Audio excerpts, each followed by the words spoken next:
So this was a user-submitted request, and although it took a bit to fit it into the schedule, we have your episode. This week, we're touching on how to animate objects in Trimble Forensics Reveal. Now, this is not even remotely close to what our Trimble Forensics dealers can offer for certified training, but we're going to touch on the highlights of how to animate a car-pedestrian impact so that you can produce something that looks like this.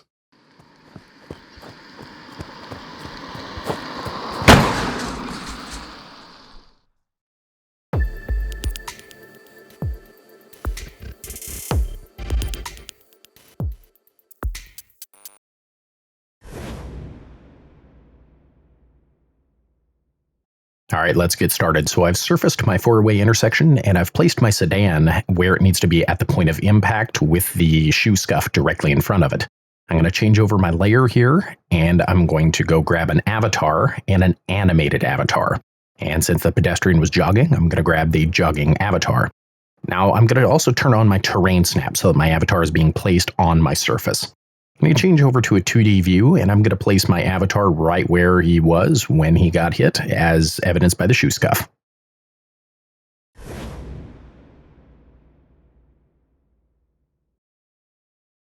So let's place the pre-impact motion path for our car. So this is going to be the car's approach to the area of impact. So I'm going to hold the C key on my keyboard here, and I'm going to click along on my pavement to place the points where the car was leading up to the impact with the pedestrian. And here I'm going to press the escape key to stop drawing the pre-impact motion path. Next, I'm going to draw in the post-impact motion path. So I'm going to click on that here in my Actions tab, and I'm going to press and hold the C key again to give me a curve. And I am going to click along the surface of my roadway to draw the path that the car took out of the area of impact. When I'm done, I'm going to press the escape key to stop drawing the motion path. Last thing I'm going to do is click on my motion path, go to Actions, and I'm going to conform to terrain to place that motion path on my surface.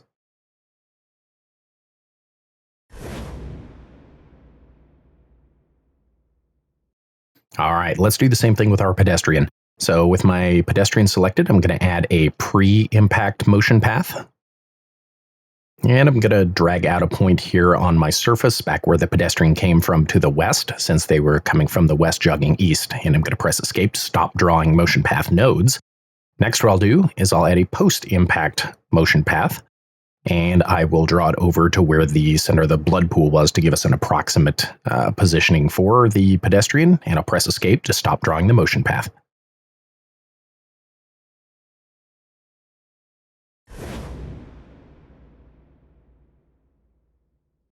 All right, let's change the action settings for our avatar. So for our running avatar, we need to change the settings so that it stops running after it gets hit.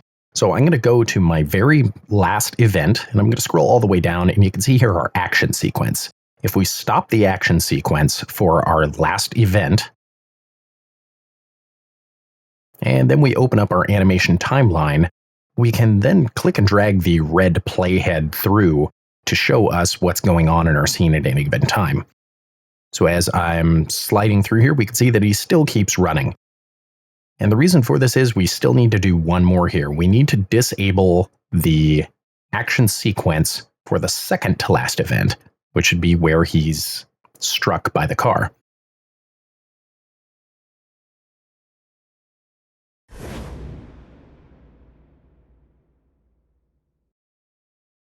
All right, so now that we have the approximate placement of our avatar, it's time to do just a little bit more work on the throw. So I'm going to select the motion path here, and in my actions, I'm going to add an event. And this is going to be where the pedestrian disengages from the car. So I'm going to click here and then press the escape key to stop adding new events. Next, I'm going to override the pitch of the avatar. Give him just a little bit of a backwards angle to mimic his knees being hit and wrapping around the hood. Now, it still needs a little bit of fine adjustment here, so I'm going to change the velocity so the pedestrian was accelerated by the car, and of course this will correspond with your settings that you've calculated for the throw. Next, what I'm going to do is drag the event so that it is aligned in the timeline where it needs to be. And we're getting a little bit closer here.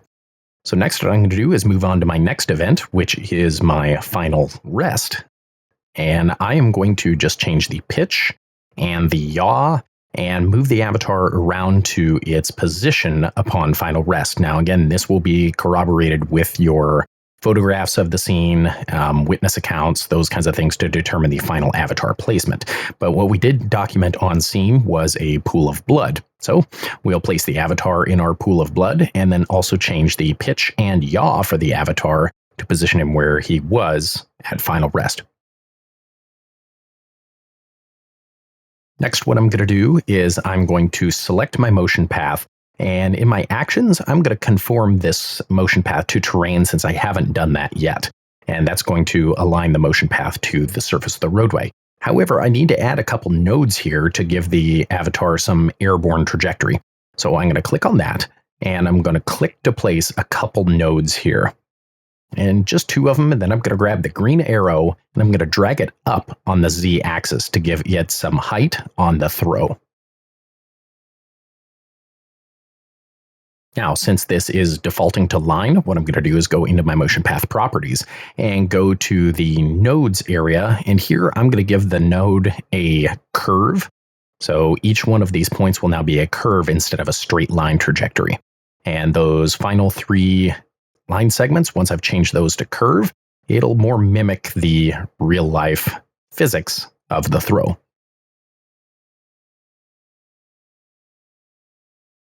And once we've got a final product that looks the way that we're content with, it's time to clean it up just a little bit and make it look pretty. So I'm going to select my motion path, go to Actions, and I'm going to hide my motion path. And this will just take that motion path and make it invisible so we aren't seeing all those multiple colored lines all over the place. I do that for my car as well as my pedestrian. And there we have our final product. That wraps up this week's episode on how to animate a car-pedestrian crash. Now, if you found this video to be helpful, give us a thumbs up. And if you're interested in taking a deeper dive into the animation capabilities of the Trimble Forensics Reveal software, contact your local Trimble Forensics dealer to inquire about Trimble Forensics certified training. Stay safe, and thank you for watching.